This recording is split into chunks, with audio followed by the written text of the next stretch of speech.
नवरात्रि एक हिंदू पर्व है। नवरात्रि संस्कृत शब्द है जिसका अर्थ है 9 रातें।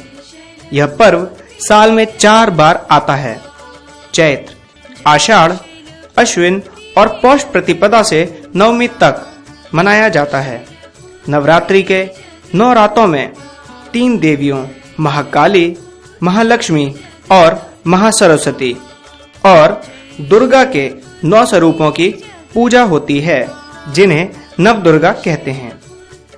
माँ दुर्गा के 9 स्वरूपों में प्रथम शैलपुत्री हैं, दूसरी ब्रह्मचारिणी, तृतीय श्री चंद्रघंटा, चौथी कूष्मांडा, पांचवी स्कंद माता, छठा कात्यायनी, सातवां कालरात्रि, 8वां महागौरी और 9वां स्वरूप है सिद्धिदात्री का। यह पर्व शारदीय नवरात्र प्रतिपदा से नवमी तक निश्चित 9 तिथि, 9 नक्षत्र, 9 शक्तियों की नवदा भक्ति के साथ सनातन काल से मनाया जा रहा है। सबसे पहले श्री रामचंद्र जी ने इस शारदीय नवरात्रि पूजा का प्रारंभ समुद्र तट पर किया था और उसके बाद 10वें दिन लंका विजय के लिए प्रस्थान किया और विजय प्राप्त की। तब से असत्य अधर्म पर सत्य, धर्म की जीत का पर्व दशहरा मनाया जाने लगा। आदिशक्ति के हर रूप की नवरात्र के 9 दिनों में अलग अलग पूजा की जाती है।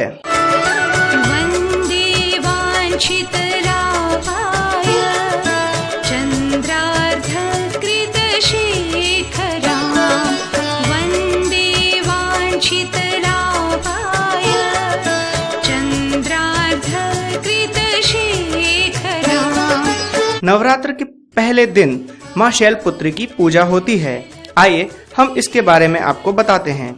माँ दुर्गा को सबसे पहले शैलपुत्री के रूप में पूजा जाता है। पर्वतराज हिमालय की यशस्विनी बेटी, वृषभासन पे विराजती, नाम शैलपुत्री। हिमालय की पुत्री के रूप में जन्म लेने के कारण उनका नामकरण हुआ शैलपुत्री।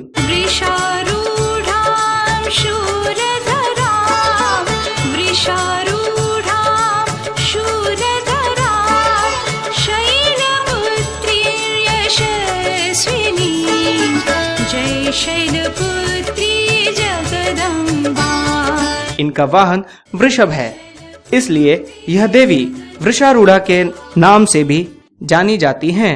एक हाथ में त्रिशूल है, एक में पुष्प कमल, देवी नवदुर्गा प्रथम दर्शन दिव्य विमल।